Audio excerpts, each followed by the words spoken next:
বন্ধুরা, আজকে আমি কোথায় যাচ্ছি তোমাদের বলতেও খারাপ লাগছে। আমি আবার যাচ্ছি দিদি নাম্বার ওয়ানের অডিশনে। যতবার ডাকবে ততবার যাব, আর আমি দিয়েই যাব অডিশন। দেখি যত পর্যন্ত এই নিঃশ্বাসটা থাকবে। একটা ইচ্ছে তো সবার থাকে জীবনে। আমার ইচ্ছে আমি দিদি নাম্বার ওয়ানে গিয়েই ছাড়বো। তো এই নিয়ে 5বার হলো, 4বার অডিশন দিলাম, 5বারের মধ্যে একবার যেতে পারিনি। তো কালকে সকালবেলায় ফোনের মধ্যে ইমেল চলে এসছে যে আজকে আমার দিদি নাম্বার ওয়ানে অডিশন আছে, তাই যাচ্ছি। দিদি যাচ্ছে না, দিদি বলছে আর যাবো না, দিদি 2বার গেছে আমার সাথে। তো আমি যাচ্ছি একা, তো অডিশন দিতে। তোমরা সবাই প্রে করো যেন এবার আমাকে সিলেক্ট করে।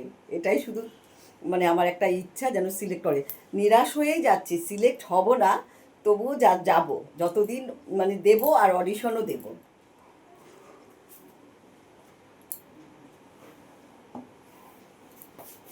রেডি হয়ে নিয়েছি,